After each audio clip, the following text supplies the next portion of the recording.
Recording in progress. A warm good morning to each one of you.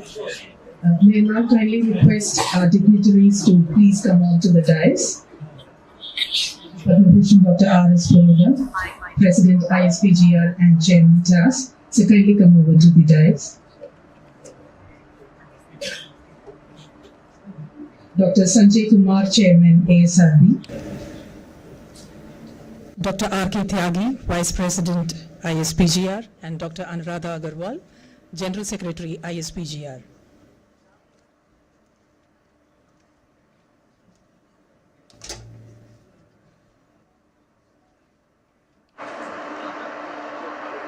On behalf of the Indian Society of Plant Genetic Resources, it's a great pleasure to welcome each one of you to this special occasion. We had a slight delay due to the travel delays caused by some of our participants who are reaching from outside Delhi. Thank you very much for your cooperation and patience.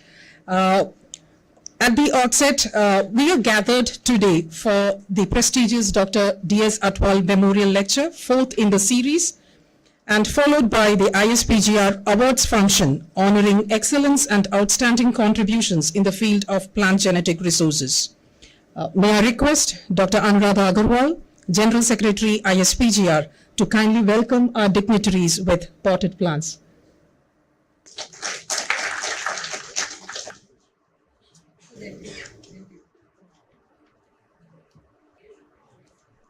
To Dr. Sanjay Kumar, Chairman ASRB.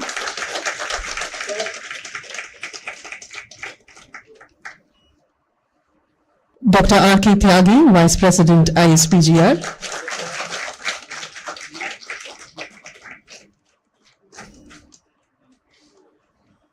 I now request Dr. Anuradha Agarwal to kindly deliver the formal welcome address. Thank you, Dr. Sherry. Sabhi ko namaskar, a very good morning, and a very warm greetings to all the dignitaries on the dais, off the dais, and all the guests who have assembled in today's function with such abundance. As we have the opportunity to present here and to recognize the contributions of the various talent-worthy researchers towards the management of plant genetic resources. Padma Bhushan awardee, Dr. R.S. Paroda, President ISPGR and Chairman TAS. Thank you, sir, for not only presiding the occasion today, but also guiding the way for the entire activities of the society and, in fact, nation-level PGR management. It's a real pleasure to have your guidance and support constantly. A very warm welcome to our chief guest and speaker of the day, Dr. Sanjay Kumar, Chairman ASRB, a very renowned scientist, and His Excellence we will be getting to know in the lecture, the fourth Dr. D.S. Athwal Memorial Lecture. So I'm sure your gracious presence will be a great source of encouragement to the whole PGR family. And we look forward to your lecture today on a very important topic on bioresources to bioeconomy, building value chains for a sustainable bioeconomy.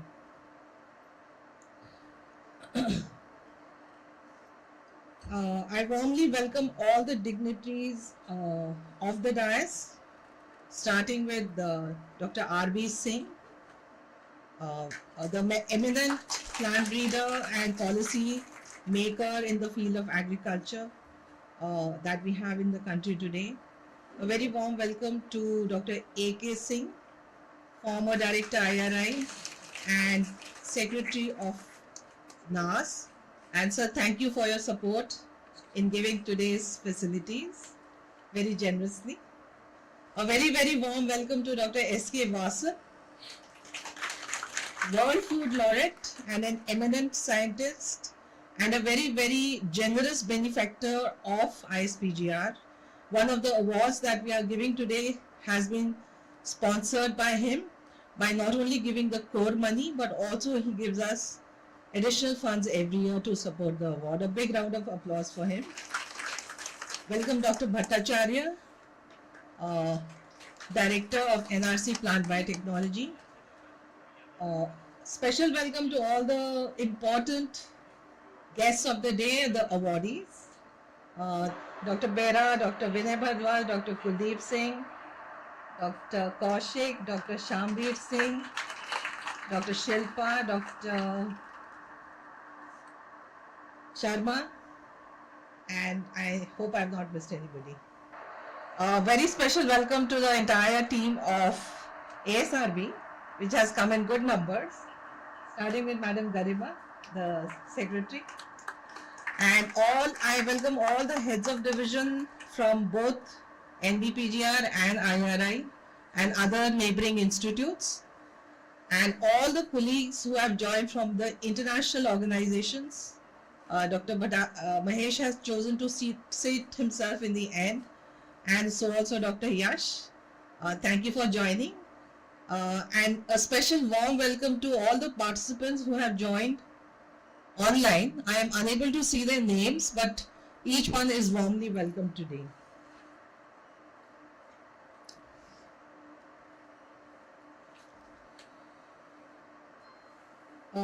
The Dr. Dilbag Singh Athwal Memorial Lecture was started in 2018. Okay, thank you for that. So I can welcome Dr. B.S. Dhillo, Dr. S.K. Sharma, Dr. Dubey, Dr. Dandin, Dr. V.P. Sahi, Dr. Randhawa, and a galaxy of scientists who have chosen to come online in spite of being in Delhi, a few of them. And I also see our EC member, Dr. Shivraj, and Dr. Praveen Singh, and many others who have joined. A warm welcome to each one of you. And yes, now I can see Dr. P.L. Gautam. Thank you, sir, for joining. These are all people who have contributed significantly to ISPGR particularly, and PGR in general, and we are very happy to reunite today. So I was telling you about this lecture. This was started in 2018 by ISPGR to recognize the immense contributions of the world-renowned wheat and rice breeder, Dr. D.S. Athwal. He was a geneticist and a scientist and one of the pioneers of the Green Revolution. And this lecture is to commemorate and acknowledge his role in the development of the gene bank at NBPGR, while he was the vice president of Winrock International, the implementing agency of the USAID project in India. So the excellent gene bank facility that we see in this campus in NBPGR was greatly supported by him, and that's why we chose to recognize him. So by inviting eminent scientists to deliver this biannual lecture, the series tries to foster exchange of knowledge on current scientific advances to continue Dr. Athwal's commitment to innovation, research, and education in agriculture. So with this very short welcome, and I hope I've not missed out names, but I welcome each one of you for today's event. I would say enjoy the function, and a very advanced Happy Christmas and New Year.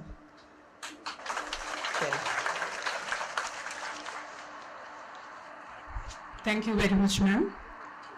The Indian Society of Plant Genetic Resources is indeed privileged to be guided by the visionary leadership of Padma Bhushan Dr. R.S. Paroda, who is our president and also chairman of the Trust for Advancement of Agricultural Sciences.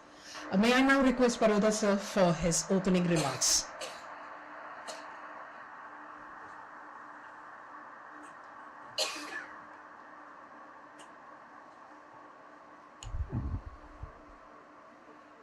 Good morning to all of you. Our chief guest and speaker today, Dr. Sanjay Kumar, my colleagues, Dr. Tyagi, Anuradha ji, and esteemed colleagues and friends, Professor R.B. Singh, Dr. Rasal, Dr. A.K. Singh, Dr. Bhagmal, Dr. Bhattacharya, all awardees, I see, and many other distinguished guests and friends. It's an important event today for this Indian Society of Plant Genetic Resources. I recollect it was established in year 87, I suppose. 87. Yeah, November 87. when I was about to leave NBPGR, and it almost completing 40 years. So at that time I was founder president and didn't realize that I would again be asked to play that role. But it's a happy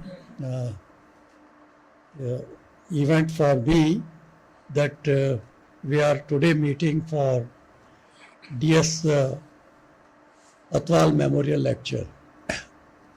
When I was, and Anuradha has already given some brief background, when I was looking for support for Gene Bank at this campus, unfortunately there were no funds and also no land. And I had to look for support, got support from JICA, but that was limited to $10 million. And that could have only provided us the building and equipment.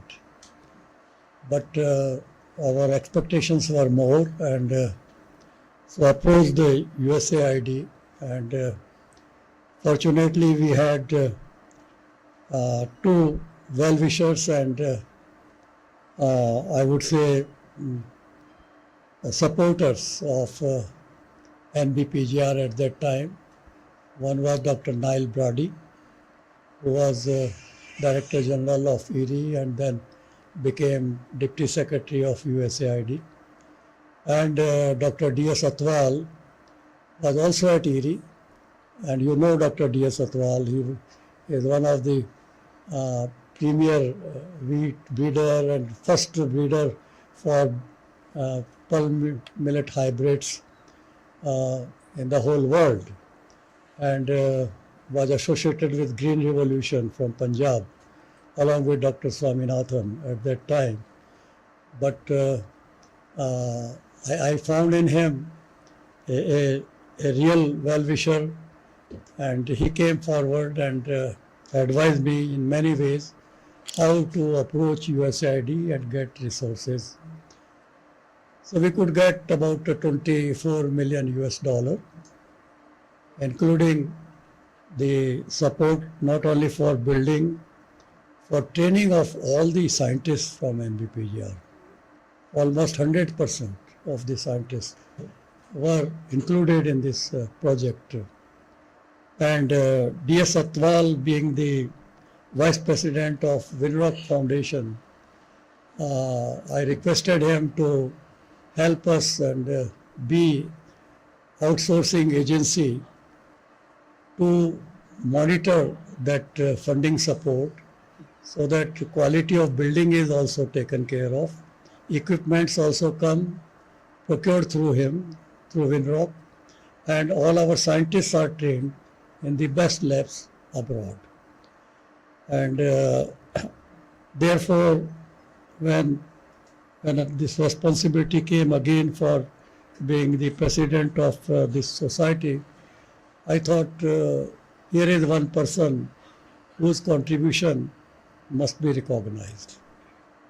And that's how we started this DS Athwal, because memory otherwise is very short, and institutional memory very few have. And even maybe you may not find these details on the website of NBPGR. So sometimes it is essential that we recognize our own. people, and so we are happy that this award is in the name of Dr. D.S. Athwal Memorial Lecture, and we also are happy that Dr. Sanjay Kumar, the chairman of Agriculture Scientist Recruitment Board, has agreed to deliver this lecture on bioresources to bioenterprise. Bioresources conservation, collection, evaluation is one part, but to make them as a bioenterprise is another. And he had in the Palampur Institute been working in this area. So we thought, because unless they have some value and provide some economic advantage to those who conserve them, possibly it will be difficult to continue conserving these resources through farmers' efforts or communities. So I won't take long. I'm very happy that you all have accepted our invitation. Welcome you all. It's a great privilege to have you and have all those who are joining us online. So welcome them also. And I won't like to stand in between you and our chief speaker, Dr. Sanjay Kumar. So I would like to request you, Dr. Sanjay Kumar, maybe you are to be introduced first also by our Vice President, Dr. Tyagi. So Dr. Tyagi, could you please come forward? And personally, I say that we are very happy. This society has done well. Over the years, it organized the first International Agrobiodiversity Congress in 2016, and Prime Minister Modi had inaugurated it. It has become a rolling event. Second was held in Rome. Third was recently held in Kunming, China, where we had gone. And fourth one will be in Colombia. And ISPGR is finding its place internationally in all these events. And we are very proud that some of these achievements, which I think in the general body meeting, Anuradha will later on explain and narrate, but society has come a long way. Didn't have much resource. It has also resources, now more than about 1 crore, and didn't have many members, hardly 500. Now it has touched the number of 1,000. So it's growing, and hopefully it will grow further with all your support. So Dr. Tyagi, please.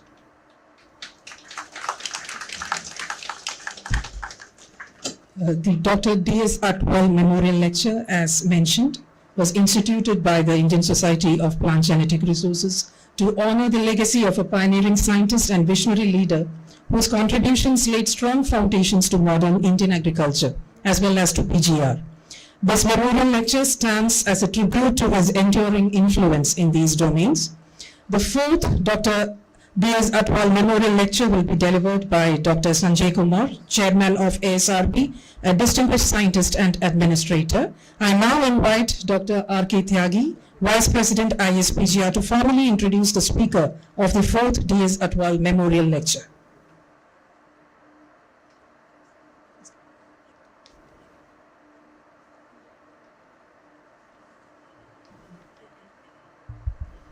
Namaskar. Good morning, everyone. What a good day today that we have so many people here. Dr. Paroda is there, Dr. R.B. Singh, Padma Bhushan, Dr. R.B. Singh, Padma Bhushan, Dr. Paroda, World Food Laureate, Dr. Vasal, all veterans, Dr. Bhagmal, and the youngsters also there, some students I see. Respected Dr. Paroda, the President ISPGR, Dr. Anuradha, General Secretary, our chief guest, Dr. Sanjay Kumar. So it is a privilege for me to introduce today's speaker. And much has been said about the Dr. Athwal, what he has contributed to the nation as well as particularly to the ICR system through ISPGR Gene Bank. One thing today morning I was discussing with the chit-chatting with Dr. RB Singh. So he told me one very important thing which I'm tempted to share with you also. That when Dr. RB Singh was there in 1964, he joined PAU. And as associate professor and economic botanist, Dr. Athwal was the head of the department for that division. And he was saying that he used to teach the cytogenetics course, and Dr. Athwal used to attend his classes. So what a humility or what a humble person he was. And that's why I think he is still in memories of all of us. And we thank Dr. Paroda that who was suggested to have this annual lecture to celebrate his contributions, to keep his in our memory. Dr. Athwal, and I thank you all to join this lecture from ISPGR, from IR Institutes, and join Dr. Amrada to welcome you all. My privilege to introduce the speaker, so please allow me to read it out. Dr. Sanjay Kumar is distinguished scientist and research leader, currently serving as chairperson of the Agriculture Scientist Recruitment Board, New Delhi, under the Department of Agriculture Research and Education, Ministry of Agriculture and Farmers Welfare, New Delhi. In his national role, he oversees the recruitment and assessment of scientific talent across India's agriculture research institution, shaping the future cadre of researchers in agriculture sciences. Dr. Sanjay Kumar earned his master's degree from GB Pant University, Pantnagar, and his PhD from IARI, New Delhi. He enhanced his expertise through postdoctoral training at Texas Tech University, USA, Rothamsted Research, UK, Kansas State University, USA. In 1990, he joined the CSIR Institute of Himalayan Bioresources Technology, that is commonly known as ISBT, Palampur, as a scientist, and rising through the ranks and ultimately serving as director until his superannuation in February 2023, after more than 3 decades of service. Dr. Sanjay Kumar's research portfolio spans plant pathology, metabolic engineering, high-altitude adaptation mechanism, and bioresource utilization and sustainable bioeconomy. He is credited with the discovery of the transplantation of novel carbon fixation pathway to enhance photosynthetic efficiency, characterization of unique enzyme from high-altitude plants, and significant contribution to genomic and transcriptomics studies of Himalayan biodiversity. His work has led to numerous international patents and more than 220 scientific publications, and he has mentored almost 30 MSc and PhD students. As director of ISBT, Dr. Sanjay Kumar championed the introduction of high-value crops such as hing. In fact, he is known as the hing, very popular because of the hing he introduced in the country, and very successfully developed the protocol and the in fact in the farmers in non-traditional area also that he has developed the protocol or the cultivation practices of hing. Other crops saffron, monk fruit, cinnamon and aromatics in non-traditional regions, and promoted waste management and nutraceuticals technology benefiting farmers and local economies. He is a fellow of Indian National Science Academy, NASI, NAS, and several other scientific bodies. I will refrain to name all those bodies here for the paucity of time. His honors include the Vasvik Industrial Research Award, INSA Young Scientist Award, and multiple distinguished lectureship and leadership awards. With a relentless approach to quality science and technology development led by HBT to attain the top position in the state and be ranked among the top 10 institute of CSIR as per Science Mago ratings. Dr. Sanjay Kumar's career exemplifies scientific excellence translated into social impact, bridging fundamental research and technology transfer and agriculture development. Here is the, that's what I have to introduce him.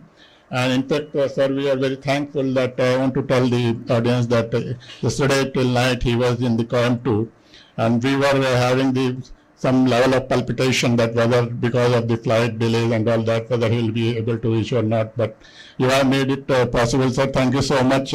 This extra efforts you have made to join us. Now, may I request the dignitaries to offer the flowers to Dr.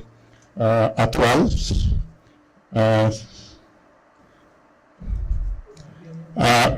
I will request Dr. Vasal also, Dr. Bhattacharya, Dr. Ashok Singh, Dr. Arbe Singh, Dr. Bhagmal.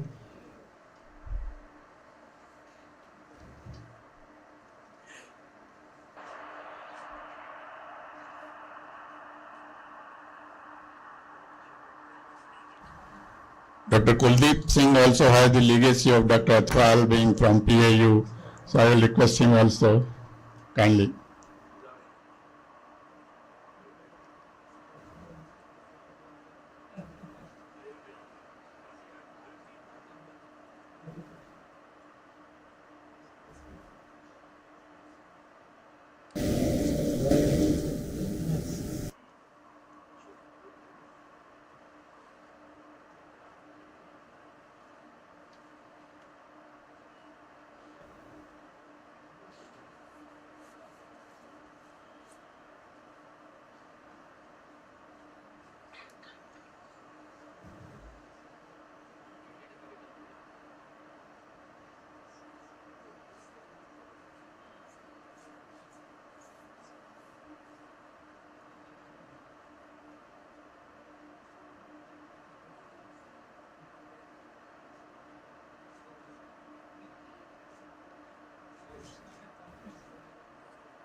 So very good morning, respected Dr.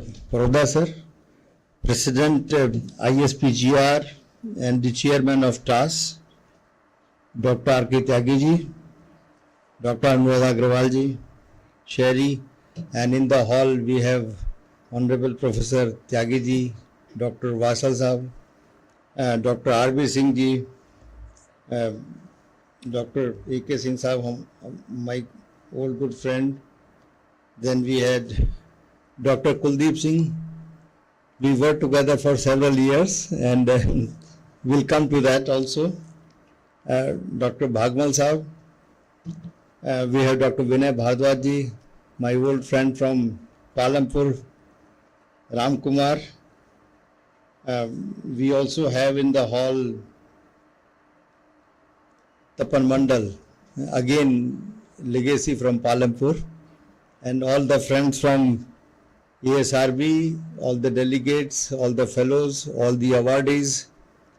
First of all, indeed it's a great honor, and I would say that it's a humble privilege to be part of this great day. Thank you so much, sir, that you considered me for this very important lecture.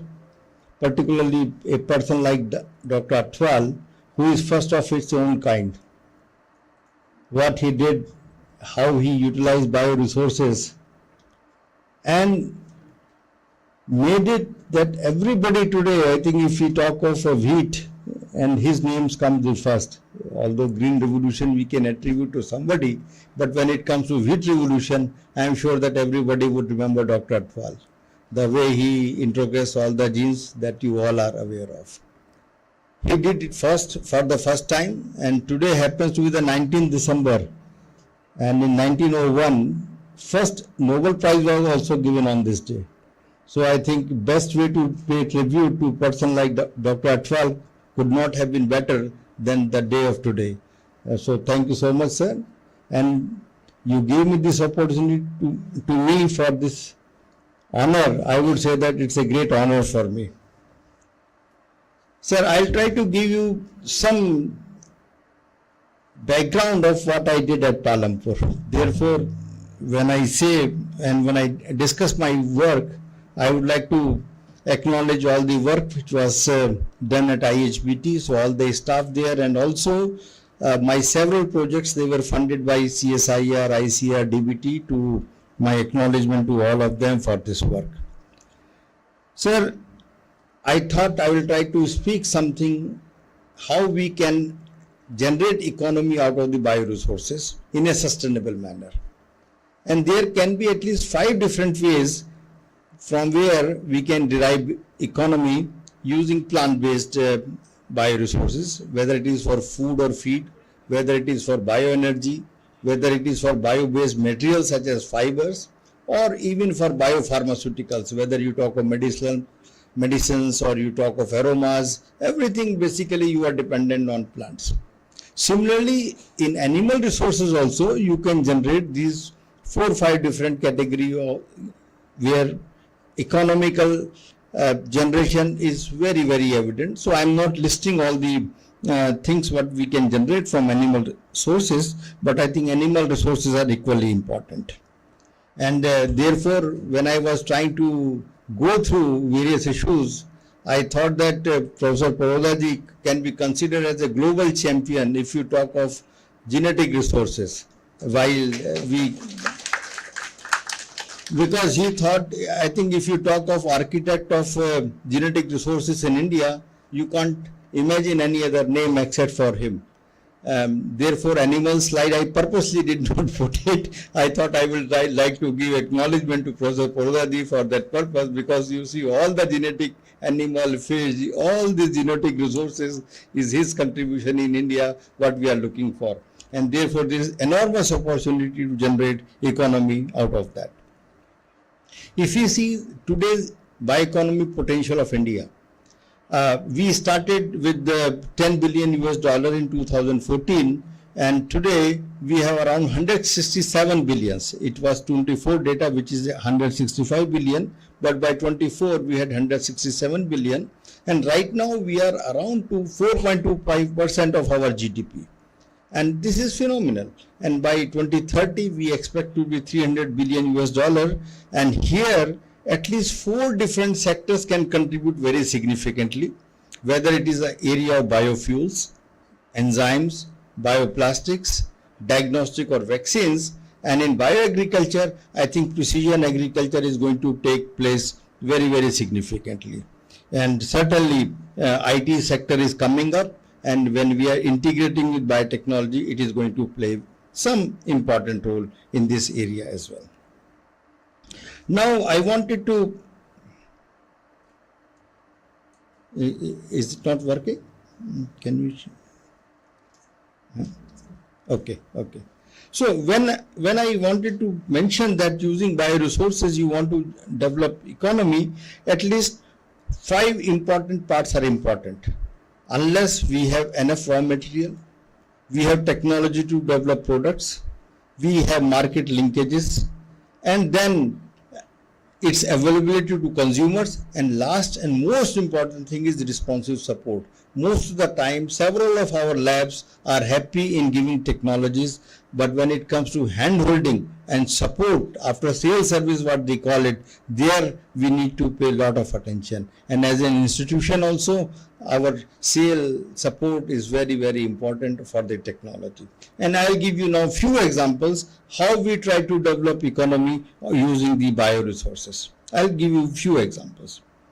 Now, I'm not giving you whole data of the nation that we are mega diverse country and we have all sorts of resources, but I'll give you some examples. Using some unique resources, how we converted them into the economic potential and industrial development and also taking it to the market. Most of my work was limited to high altitude. It's around 15,000 feet and above. That is the area of work I used to spend months together in those high altitude. And this picture, what I am showing here, it is of Kunzam Pass. It's 1500 feet in Spiti, 15,000 feet in Spiti Valley. And what you see here is a plant. This is the most dominant significant species at high altitude. This is known as potentialized species. And beauty of this plant is it's almost green, lush green plant. Hardly you see any water. During daytime temperature will be somewhere 25 to 30 degrees Celsius. Nighttime temperatures will be around minus 20 degrees Celsius during growing season. And still this plant survives. And we thought this plant be having something very unique protein which can be utilized for some industrial purpose. So we tried to analyze this plant. I will not go into more detail, but when we were trying to systematically analyze, what we found that it has got some very interesting enzyme known as superoxide dismutase, which takes care of superoxide radical. And you know, in our body also superoxide radical is produced all the time and it leads to aging and all that phenomena. And we thought it can be very useful even from human purpose. And when we try to see this enzyme here, this enzyme was functional right up to minus degrees Celsius. You go to up to minus 20, this enzyme was functional. So we developed special assays to assay it at sub-zero temperature. You heat it and this enzyme was functional. You bring it to normal temperature after autoclaving, you will see it retains at least 70% of its activity. So we thought we have something very unique because such activities were not reported till now. And then we tried to do the structure analysis. So we found out the structure of this enzyme. So we went to ICGB because we did not have the protein crystal structure facility. So we went to ICGB. There we tried to find out the structure. And once we found out the structure, we realized that it has got some very interesting phenomena, like some unique amino acid it had. And we thought if you change those amino acid and try to make it, can we make it more thermostable or not? That was our question. So we did 8 and 9 different mutations, and after that one mutation did wonderfully well. And the scenario was, even if you autoclave it 3 times, enzyme does not lose its activity. It is stable at room temperature. You don't need a refrigerator. So we thought that now it has got something which we can take it to the industry. So we developed the cultivation protocol, and up to bioreactor, 3,000 liter bioreactor we evaluated with lot of success. So we went to MTech, all other institution we explored, and once we were confident that its yield was phenomenal, around 350 milligram of this protein from 1 liter of culture, you can get so much of yield, and that's what is needed by the industry. Unless industry is a yield friendly, so economically it was very feasible, and we went to the level that you could crystallize these proteins. What you see, this coal-like structure, this is the crystallized protein SOD what we had. So whenever we had to transport, we would transport in this form. So right from conception to the technology level, it was totally ready. And all the steps that were involved in between, they were user friendly. Anybody can use it, even class 12 student was able to use it. So we made it so simple. And once it was ready, so we had all the patents, all the publication in very good journals, and we approached one company. They gave us very premium price for this technology. And even if you see this company even today, it says with pride that only company globally offering 100% purified sod with wide stability range. So right from bioresource to the industry, this was our first success story. An important point here is we wanted to conserve this resource. We said that we don't have to go back to the plant to take out this enzyme. So we developed E. coli based system so that there is conservation is at one hand. At the same time, technology was developed on the other hand. So that was our first successful example. At that time, company had given us around 1 crore rupees, and then other royalty items, those were there. But we kept everything with the institute. None of us took even a single pie out of that technology transfer. We said it should be for the industrial purpose and not for personal purpose. So everything is for the institutional advantage and not for personal advantage. So this was our first successful case that using bioresource, how we went to the industry. Second, I'll tell you one very interesting example. You know, we all are aware, when we all are plant scientists, we understand C3 plants, C4 plants. When I was again working at high altitude around 15,000 feet, you know, what our first observation was, we had a lot of difficulty in walking around. And you see that people say that people at hilly areas, they have red cheeks, and they said they are very healthy. Actually, that is an adaptation, because oxygen partial pressure is so less that their hemoglobin content has to go up to cope up with for that scenario. And therefore their cheeks are red because hemoglobin content is high. So we said, how plant adapts itself? That was our second question.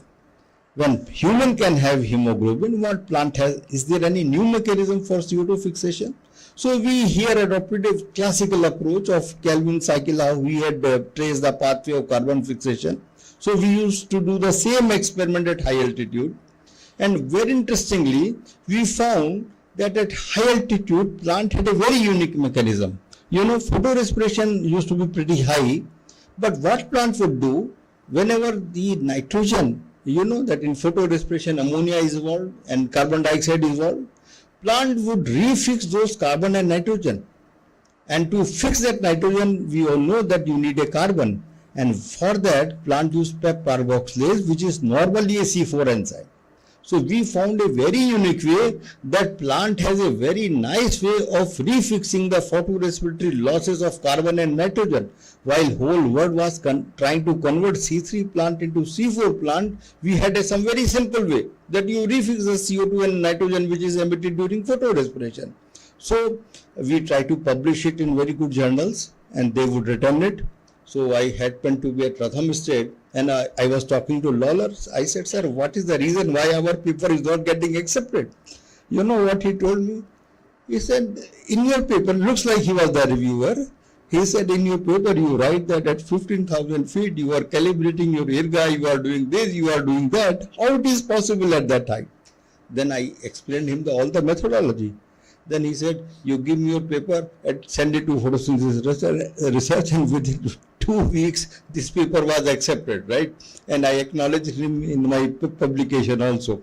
So sometimes Western cannot believe that we can do such work. So unless he interviewed me, this paper was not published. Anyway, so first we published this paper in photosynthesis research. Then we transplanted this whole pathway in Arabidopsis. It went into plant physiology. And then we transplanted in Brassica. It went into Plant Biotechnology Journal. And today we have those Brassica lines which can photorespiratorily very advanced. They behave like our C4 plants. And I took help of NIPV also in collecting some of the seeds and trying to see that this is possible or not. And he was, Dr. Bhattacharya was kind enough to give us those seeds. And I think that paper will be coming soon now.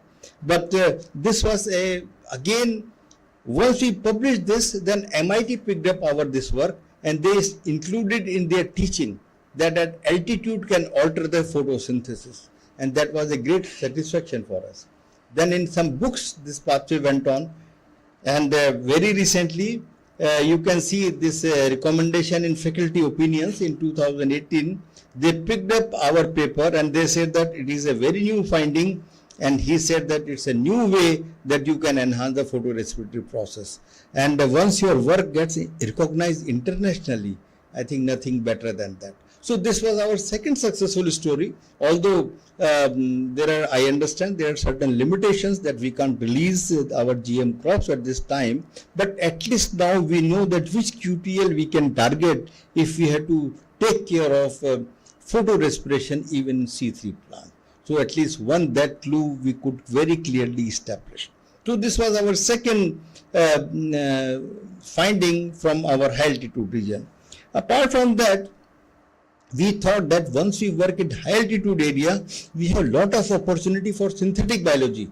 So our lab was the first in India at least to start an understanding why tea makes, for example, tea, why picoriza makes picrosides, why podophyllum is synthesized podophyllatoxin, why stevia synthesizes steviosides, why arnivia synthesizes chiconin. So we try to work out the molecular basis and understanding why certain plants synthesize certain molecules. So we worked out the complete pathway and regulatory elements, and later we thought that why can't we develop a system, because some of these plants takes around 5 years in the field to synthesize this molecule. We said, can we synthesize it economically viably in the lab, some of these molecules?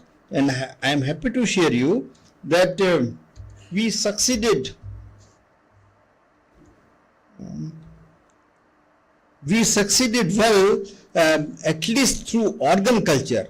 Like for example, we did with valerian, we did with picoriza, we did with arnivia. You know, arnivia is ratanjot, picoriza makes the kutkosides. You know, even if liver is damaged by 50%, this is such a nice molecule. It can rejuvenate the liver molecules. You know, picoriza curva, valerian. If somebody is having sleep problem, just have some roots near your bed pillow, and you will get a very nice sleep. So I worked on such a nice plants. And roots, you know, I can guarantee you, if somebody is having difficulty in good, you know, is having some, you know, there is a problem, he is not feeling hungry, just take little bit of roots, your liver will be perfectly fine. So after typhoid, people have problem, take 2 times 500 milligram these roots and you will be perfectly fine. So picoriza is such a phenomenal thing. So we developed this organ culture, and today you can see you know, each flask is behaving like a plant. And what you take 5 months, in 4 months it is already. So new technologies can do this wonder, and I am sure that now some few companies have come forward to take this technology, and they are taking it forward. So these were some of the things I thought I will share with you on how high science can also lead to, people can say that basic science is only for basic science and it does not lead any product, and I always believe that if basic science is good, always some or the other product will be developed. So when I used to go to high altitude, I always used to interact with some of the farmers. I used to pass through villages, used to interact with them, and once farmers shared with us that we are not able to cultivate our regular crops. We will growing maize and wheat, and they said in the night some wild animals, boars will come, they will destroy our crop, monkey will come, they will destroy our crop. Can you suggest us something? So at CSIR level, we had a discussion that we had several crops which we could have offered. And you know, if you travel Himachal, you will find it mid-altitude, it's full of Tetratus minuta. And when this wild marigold, what you call. And you know, India imports the oil of wild marigold from South Africa. I said, here naturally it is growing, why people are importing? Then we realized people don't have the right variety, which has the right content of the oil, and the composition was not good. So our breeders were doing some improvement in the Tetratus minuta, that is wild marigold. So now they had the variety where the oil content was somewhere around 0.3%. Our chemical engineers, they had developed some distillation units. Market we had, because we are aware that we are all importing, we said, why don't we develop a complete value chain, right from right varieties to nurseries to cultivation practices to distillation units to extraction, quality, value addition, everything, storage and marketing. Up to that extent, we developed a mission mode project that within 2 years, if India is importing 12 tons, at least 8 tons we should be able to make it. You know, I understand For Dr. Singh, if I say ton, he will say it has no meaning. But let me tell you, Dr. Singh sahab, for essential oils, ton is more than sufficient. For food grains, it is million ton. For essential oils, because rose oil will cost you 7 lakh rupees a liter. So it compensates that way. So it's a low volume but high value crop. So, right? So and when you are importing all this crop. So we started with this, and you believe it or not, within 2 years, you see there was news everywhere that Himachal became the biggest producer of marigold essential oil. And only thing is that we did complete value chain, right from raw material to the production to the market linkage. So people used to come and give our farmers the money in advance. So as a result, all those people who were leaving the villages, their children started coming back. Earlier they were in Baddi earning 8,000 rupees. Now they say that we can earn several lakh rupees sitting in our home. So reverse migration started taking place, and it was our very successful model. Several crores of rupees our farmers used to earn just by sale of this oil. So initially we started with the wild marigold oil, and now I am sure that institute must have taken some other oils also, like rose oil we were targeting, and some such oils. Another story I'll tell you, again, it was when we were interacting with farmers, when we happened to go to J&K, and that was the time when J&K had opened the tulip garden. We were very excited to see the tulip garden.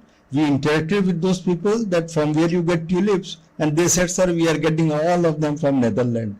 I said, what is so special about Netherlands? Why can't you cultivate in India? They said they get under some agreement and you can't use those bulbs for reproduction. I said, this is something very strange.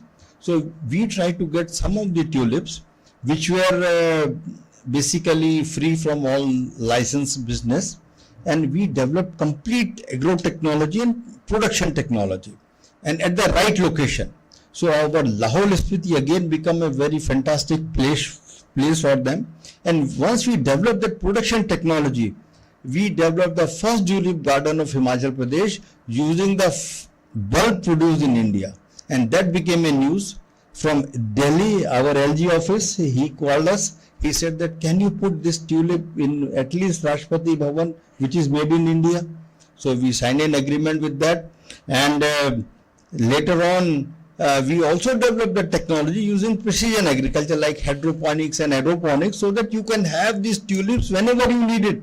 It is irrespective of the season. So that was the advantage of this hydroponics and aeroponics technology. So we developed that.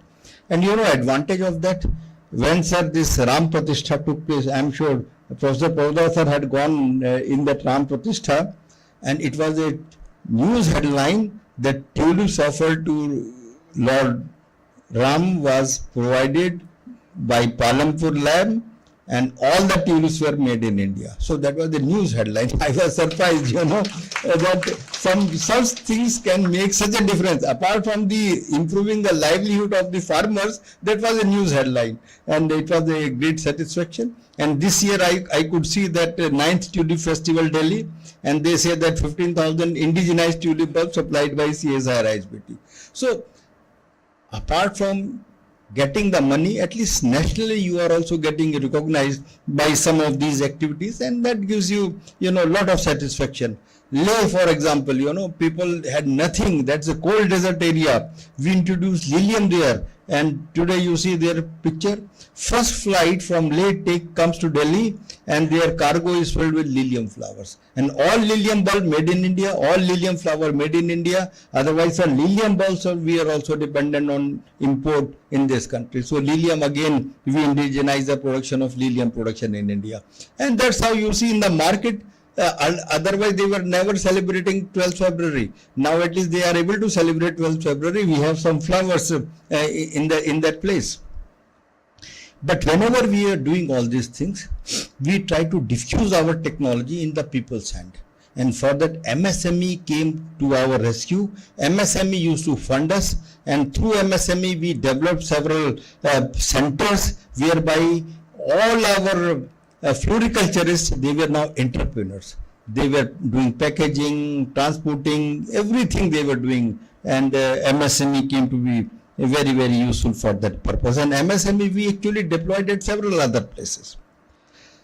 Apart from that, now I'll go to some other part. So when we were working with tulip at high altitude, we realized that whole cold desert area is just lying vacant, and people were using either for cauliflower or peas. And then we asked the question, what people in other country with similar geography do. So when we try to analyze Afghanistan, Uzbekistan, we realize they cultivate hing.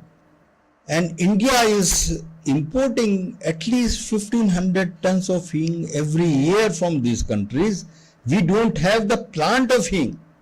So at that time, Dr. Kuldeep Singh Saab came to our rescue. So we were writing to various agencies, around 25,000 letters we wrote to various places. After 3 years of hard work, so one person agreed that we will give you 100 grams of seed or some grams of seed. I think it was more than what was actually permitted. So we requested Dr. Singh how to help it. At that time he was heading NBPGR, and he said, don't worry, you try to get it under different accessions. So we made different accessions, and he helped us a lot in getting these hing seeds into this country because it was nationally important. But then he did all the work what was needed to introduce this hing, whether it was all the legal issues and other issues. He took care, quarantine, etc.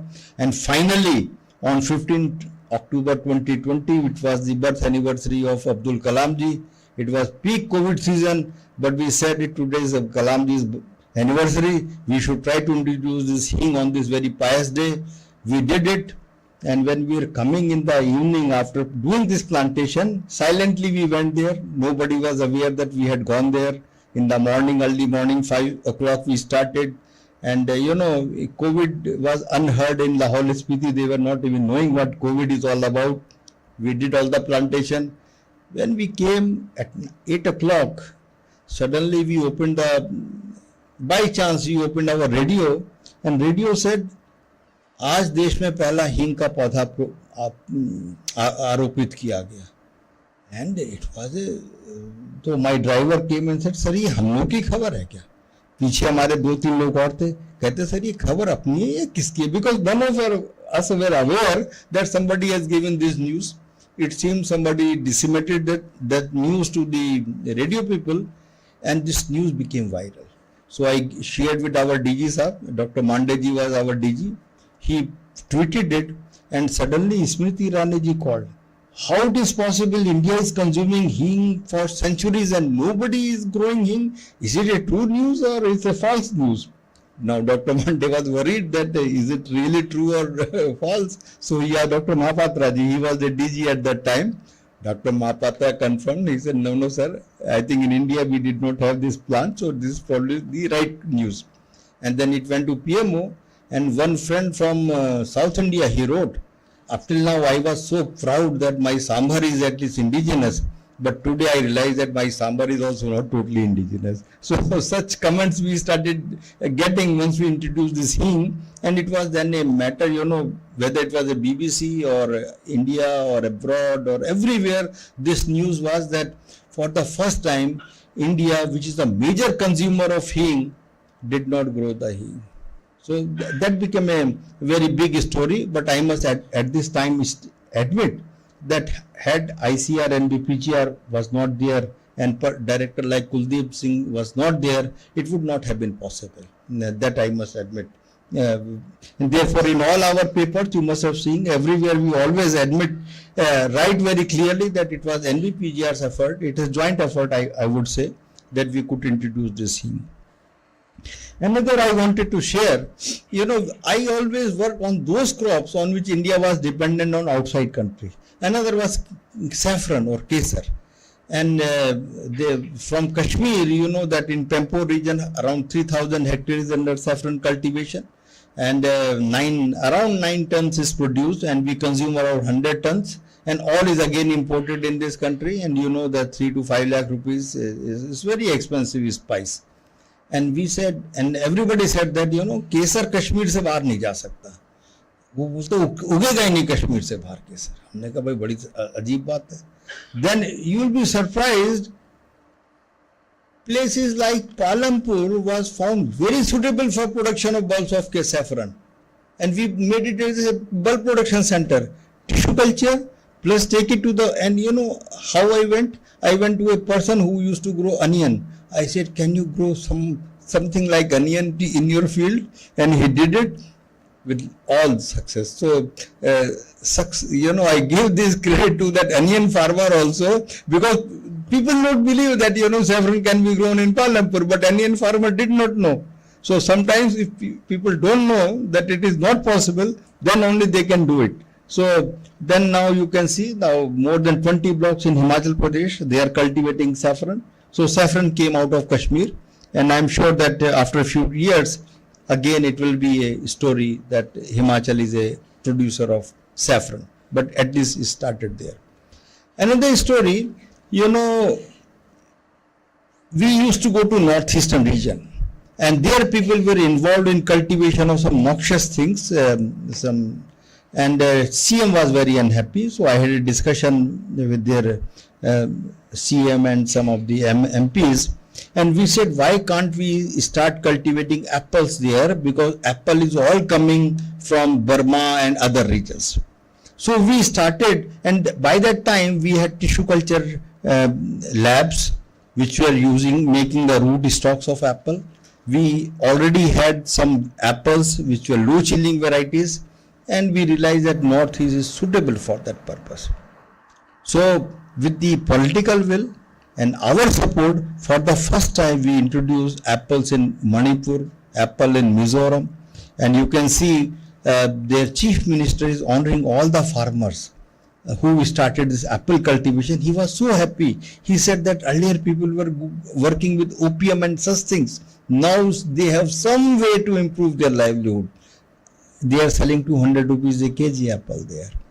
And Honorable Prime Minister then said that my people from Northeast went to Himachal to learn apple cultivation. So sometimes if you have the right technology, but in the process, all our tissue culture labs, they were empowered. In the process, all our farmers who were cultivating this low chilling variety, they were empowered. So we hired some people who started making this graft. So initially, more than 1 lakh plantation we did in Northeast, and it made an impact. So these were some of the things in terms of new crop introduction. Then we thought, we should do beyond this crop introduction also. For example, we all are aware India loses approximately 30% in post-harvest losses. We were limited to jams and jellies. We thought, why don't we introduce some new technologies, like for example lyophilization. But machine will cost you 2 crore rupees. So how you can put in Gram Panchayat? So we had one lab, CSIO. We discussed with them. They made this machine for 50,000 rupees. Now we can put it in Gram Panchayat. So in few Gram Panchayat we tried with success. Like all the local fruits, they would do lyophilization with that. And like that, we used to do some invention and innovation in that area. Another successful story is about stevia. Everybody is, people are cautious about not taking sugar because of diabetes and for several other reasons. Some say that my weight goes up if we eat sugar. Stevia, it's 203 times sweeter than sugar.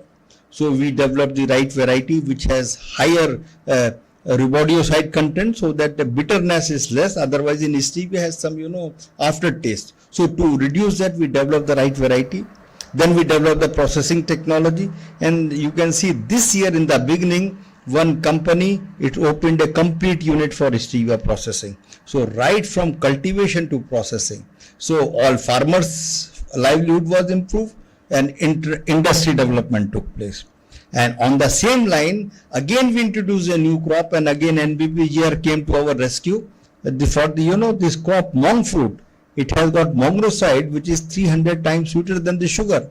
Right now in the whole world, only China cultivates it.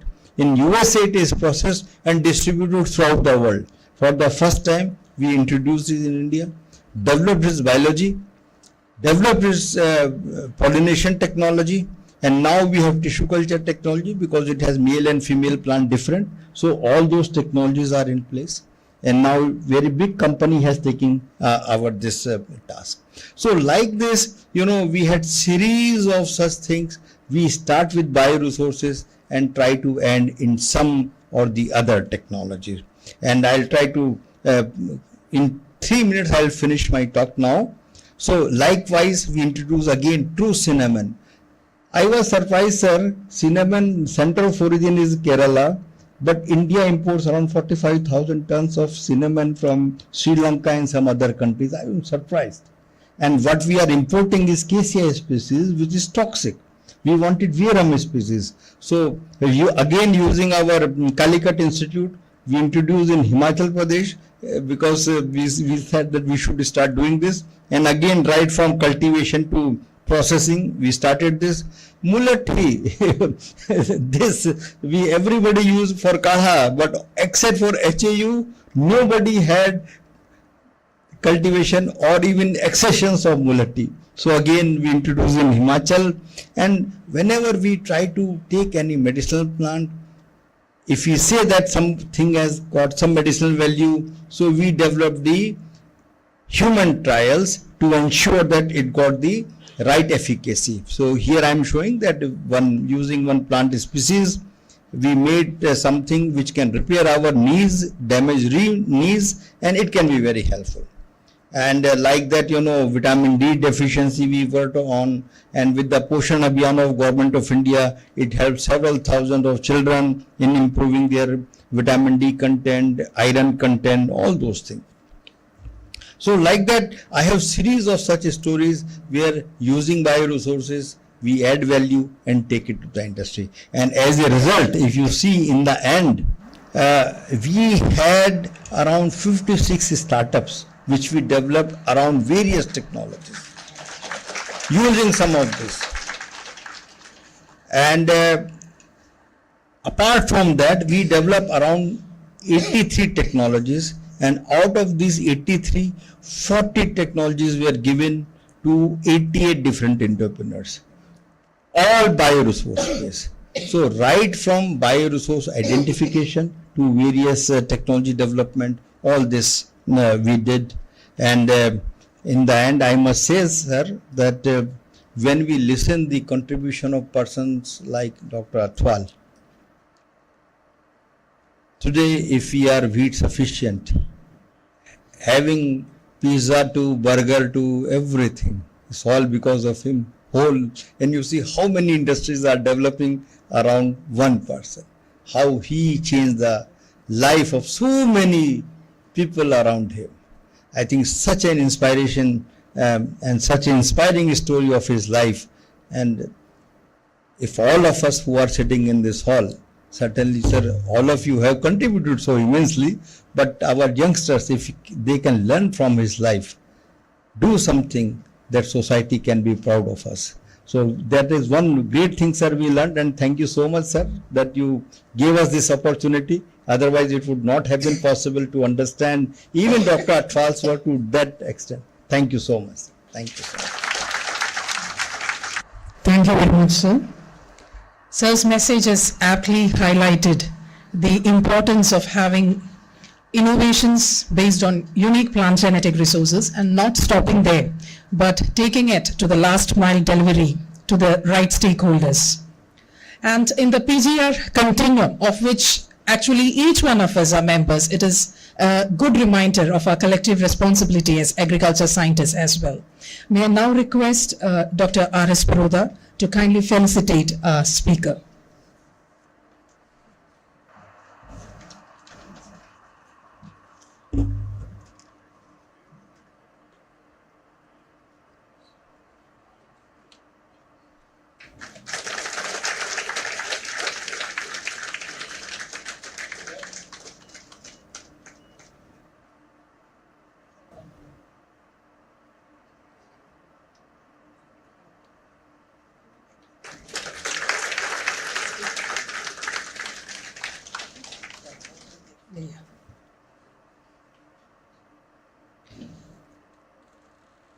So this is a token representing our ancient heritage of biodiversity as represented in the relics of Indus Valley civilization, which has been specially chosen for the occasion.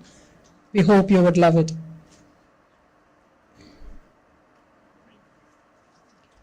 In view of the exemplary scientific excellence as already described by Tyagi sir, the Indian Society of Plant Genetic Resources is pleased to confer the Honorary Fellow Award to Dr. Sanjay Kumar. May I again request Dr. R.S. Paroda to kindly do the honors.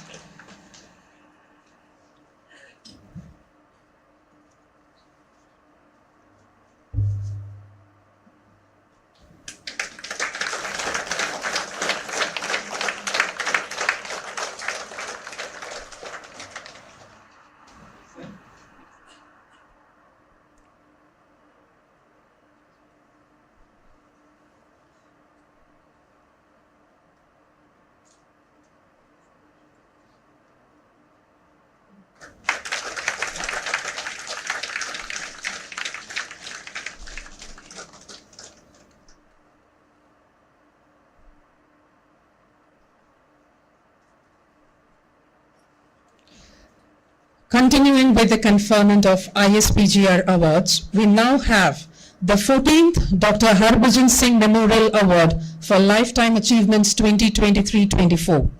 ISPGR is proud to announce the recipient of this prestigious award, Dr. Kuldeep Singh, head of the ICRISAT Gene Bank and former director ICR NBPGR. Dr. Kuldeep Singh is an internationally renowned plant geneticist and breeder who has made outstanding contributions to agricultural genomics, germplasm conservation, and science-led varietal development. His career spanning over 3 decades exemplifies excellence in research, teaching, institutional leadership, and global policy management. He has begun his career at Punjab Agriculture University, Ludhiana, and has established pioneering research in rice genetics. As director of ICAR NBPGR, Dr. Singh led the modernization of the National Gene Bank, successfully mobilized over 300 crores for large-scale national missions on germplasm characterization and utilization involving more than 30 institutions.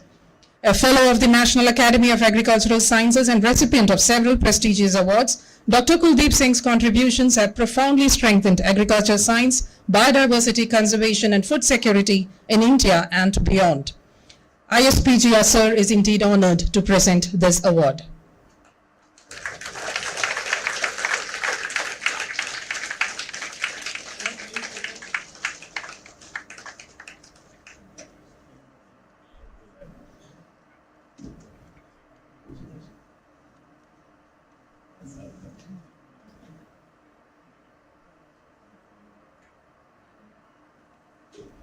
The next award is the 5th Dr. S.K. Wasal Award for Efficient Use of PGR 2024. It has been jointly awarded to 2 teams. First, Dr. Vinay Bharadwaj and team, including Drs. Salej Sood, Sanjeev Sharma, and Surendra Kumar Kaushik from ICR CPRI Shimla. The team of Dr. Vinay Bharadwaj and the announced members have made significant contributions in the management and use of potato genetic resources. Their efforts led to the development and registration of over 20 elite germplasm lines with NBPGR, and these include varieties resistant to late blight and several significant diseases suited for processing, rich in micronutrients, and also for table use. Collectively, these varieties now cover approximately 30% of the total 2.3 million hectare potato growing area in India, significantly contributing to national productivity, resilience, and nutritional security.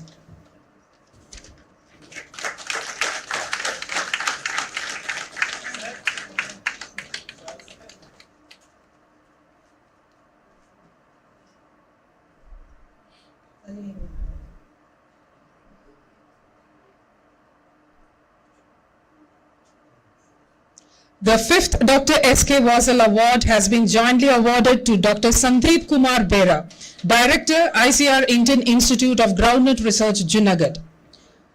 Dr. S.K. Bera has made pioneering contributions to groundnut improvement in India. As a sponsoring breeder, he developed and released the country's first 2 biofortified, high-yielding, high-oleic groundnut varieties. He has registered 34 novel groundnut germplasm lines with ICR and ISPGR, and he has also done breeding using wild Arachis species, introgressing genes into cultivated groundnut, significantly contributed to enhancing national groundnut production from 10.29 million tons in 23-24 to 11.3 million tons in 24-25.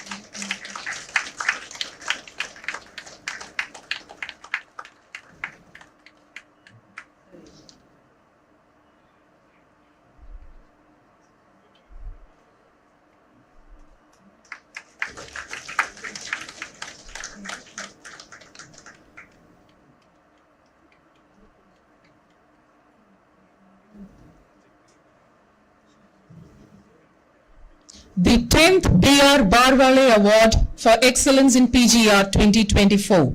The recipient of this prestigious award is Dr. Ram Kumar Sharma, Chief Scientist, Biotechnology Department, CSIR Institute of Himalayan Bioresource Technology, Palampur.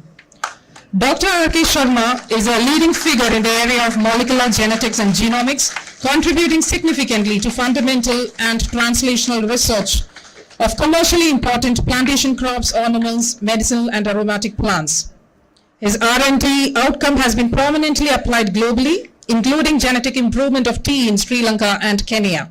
His outstanding contribution for the development and commercialization of hemp stevia on pan-India basis has benefited immensely farmers and entrepreneurs, and was awarded with prestigious CSIR Technology Award Certificate of Merit for Life Sciences. Hearty congratulations to Dr. Ram Kumar. Next, we have the 16th Dr. R.S. Paroda Young Scientist Award, an honor instituted by Dr. Paroda to inspire and encourage the next generation of PGR scientists. ISPGR is proud to present this award to Dr. Shilpa Parashuram. She has 10 years of experience in the collection, conservation, characterization, and utilization of pomegranate germplasm, currently senior scientist at National Research Center for Pomegranate. She facilitated the introduction of 47 exotic accessions. She's managing a field gene bank comprising 338 diverse accessions. Field explorations she has conducted in Himachal Pradesh and Uttarakhand. She has identified and characterized an early maturing commercial variety and developed 2 hybrids, and also successfully registered 5 varieties under the PPVFRA Act. Hearty congratulations, Dr. Shilpa.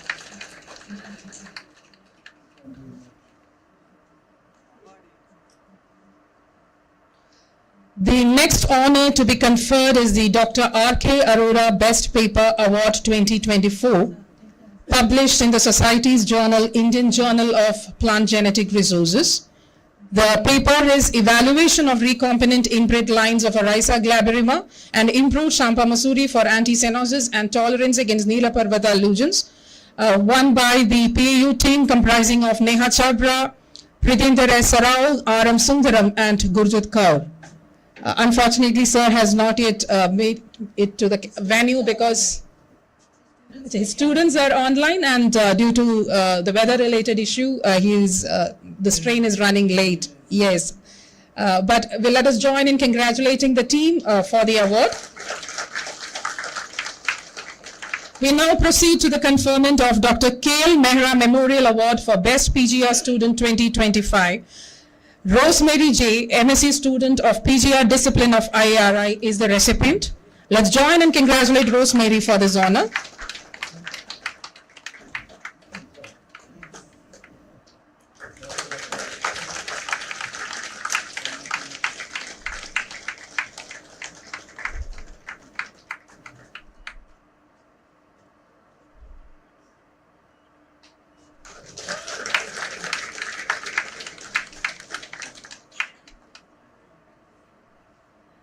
We now come to the presentation of the Fellows of the Indian Society of Plant Genetic Resources for the year 2024. Let me now first call upon Dr. D.P. Semwal, Principal Scientist, ICR National Bureau of Plant Genetic Resources.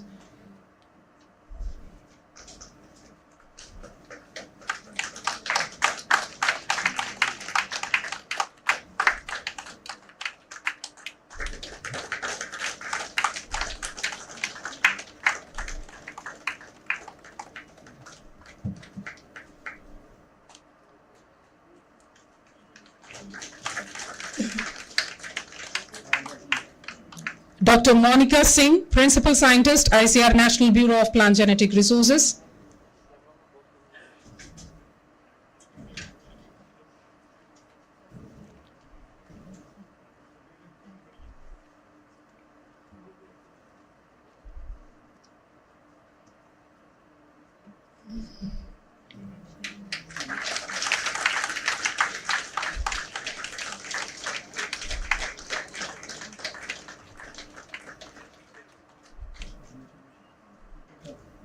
Dr. Shambir Singh, Principal Scientist, ICAR Indian Institute of Maize Research, Ludhiana, Punjab.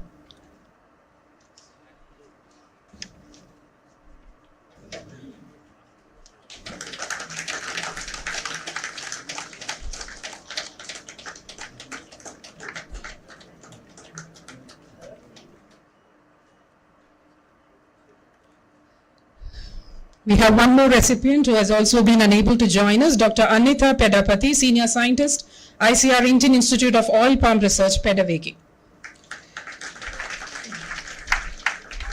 Warmest congratulations to all the recipients, and thank you to the dignitaries for handing over the awards. We now await the President's remarks from Padma Bhushan Dr. R.S. Baroda.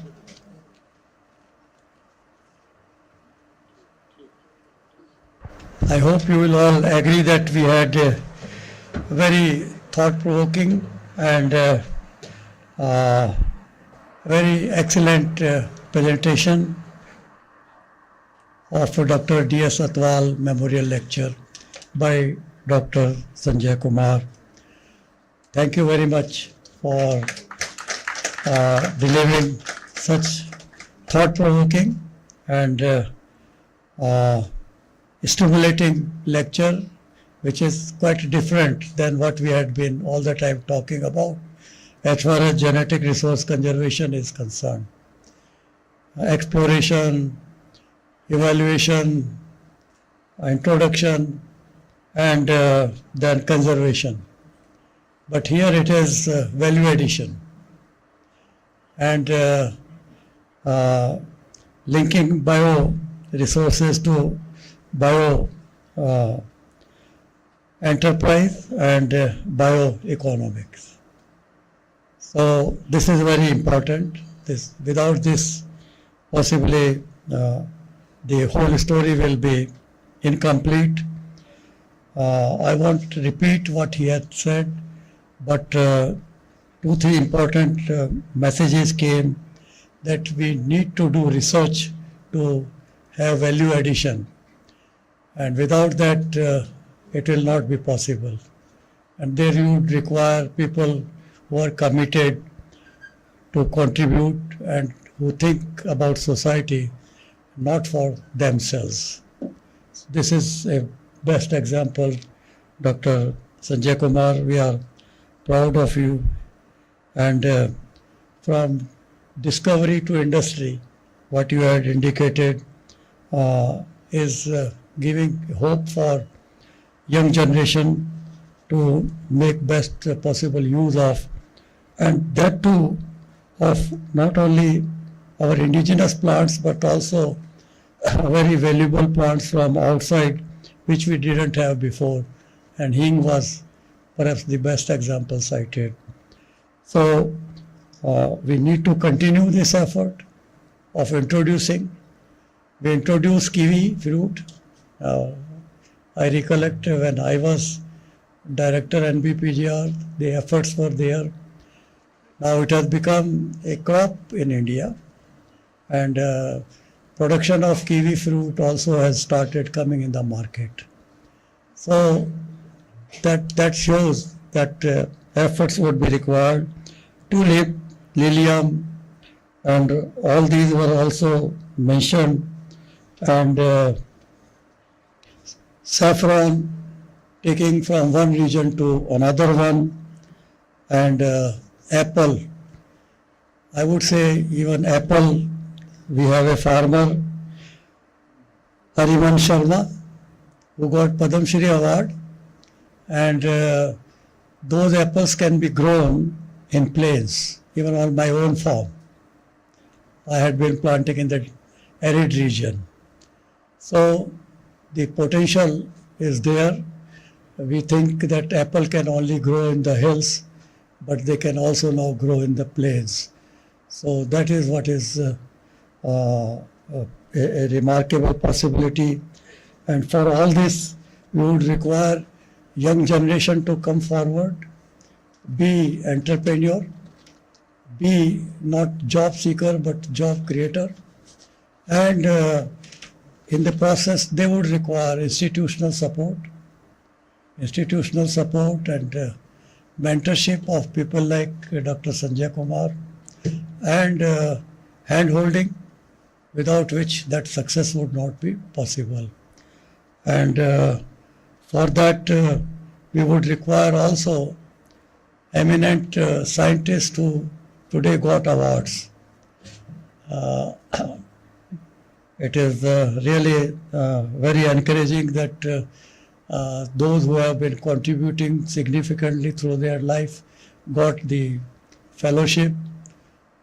Dr. Sanjay Kumar, we are honored that you accepted our honorary fellowship. There are very few honorary fellows of this society. And Harbhajan Singh award is the most famous award of this society. Dr. Kuldeep getting, Harbhajan Singh is our Indian Vavilov, all you know, without whose efforts the collections of genetic resources in those times when there were no roads, there were no vehicles, and there were no even tracks for people to go to remote areas. He went and collected, and he is the contributor of creating, and he was the teacher of Dr. M.S. Swaminathan for his master's degree, and through him the NBPGR therefore could be established from the Division of Plant Introduction of IRI. So we are very happy, we are very proud that Kuldeep, you this time got this award, and congratulations to you. Congratulations to all other awardees for their excellent work. Dr. Vasal Award, Dr. Barwale Award, and then the other Young Scientist Award. They are the hope for the future because they have to take this all responsibility on their shoulders to make a difference in future.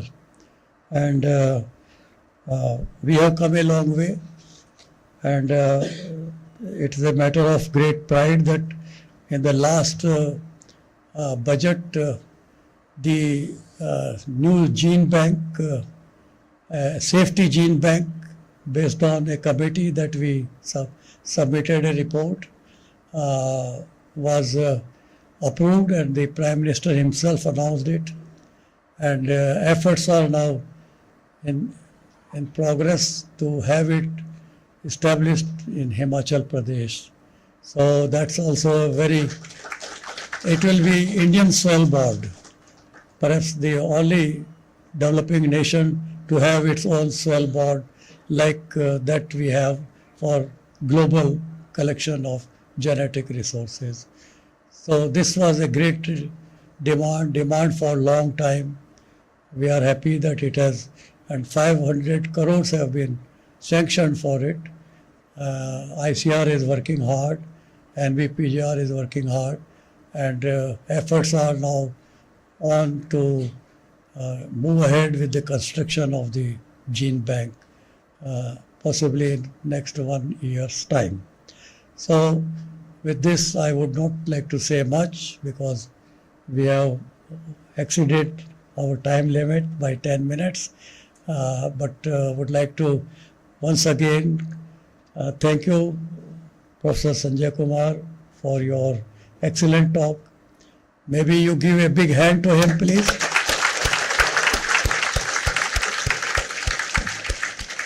And to all our awardees, also another big hand.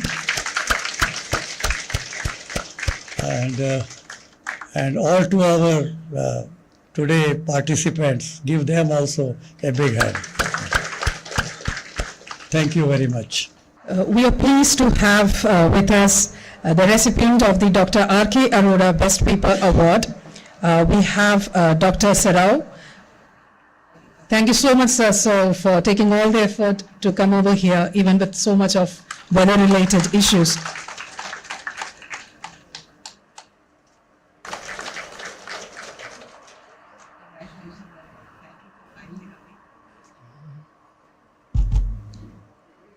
As we now conclude this program, it is my proud privilege to extend our sincere gratitude to Dr. Sanjay Kumar, Chairman ASRB, for delivering an enlightening Dr. D.S. Athwal Memorial Lecture. We are deeply thankful to Dr. R.S. Paroda, President ISPGR and Chairman TAS, for presiding over today's program and for his constant guidance and support. Our appreciation and gratitude to extended to all awardees for their outstanding contributions in the field of PGR, especially those who have joined us from outside Delhi, Dr. and Mrs. Kuldeep Singh, Dr. and Mrs. Bera, Dr. Vijay Bharadwaj, Dr. Shilpa, Dr. and Mrs. R.K. Sharma, and all those who were here as representatives of the award function. I also thank profusely all who have waited patiently and shown their love and passion for PGR by joining online. We have a huge array of dignitaries online, and we personally thank each one of them for their constant support, advice, and guidance, and we look forward for such future cooperation also. We also thank all our distinguished guests in the hall, including directors from sister institutes. We have Dr. S.K. Vasu, Dr. R.B. Singh. We also have Dr. A.K. Singh representing NAS, and also head of the divisions from NBPGR and also from our neighboring IARI. We also thank all the colleagues and members of the life members and annual members of the ISPGR Society for their gracious presence here, and also the executive committee members, especially Dr. R.K. Tyagi, Dr. Anuradha Agarwal, Dr. Kuldeep Tripathi, and all other councillors. We also have a special thanks for the ISPGR Award Selection Committee, comprising of Dr. S.K. Vasu, Dr. B.M. Prasanna, Dr. R.C. Agarwal, and Dr. Pratibha Brahmi, for taking all the effort of going through all the applications and making this wonderful result. And also Dr. S.K. Vasu, sir, special thanks for the generous donation of the award money. Thanks to NAS again for the support for this facility, especially Dr. A.K. Singh, Secretary NAS, Dr. Lakra, along with their staff members, Minu, Kishan, Jay Kishan, and others. Support of the staff of TAS, Dhruv, Simi, and Surjit are acknowledged. All EC members once again, and also staff of PD cell of DKMA for their constant support. And each and every participant for their patience and for the love of this particular cause of PGR.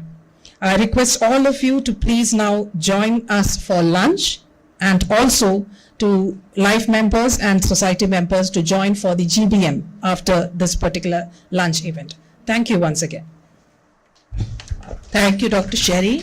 Special thanks to Dr. Sherry for not only conducting the session, but also providing extra support for the entire event. Just a request that everybody must have lunch and then not go, but attend the GBM. We have shifted the GBM to the committee room for ease of operation. So once we have our lunch in the atrium, we will move towards the committee room 1 here on the ground floor. And I will request all our online dignitaries to rejoin us at 2:30 p.m. We'll be holding the important general body meeting. We look forward to your input in that. Thank you all and have a nice lunch.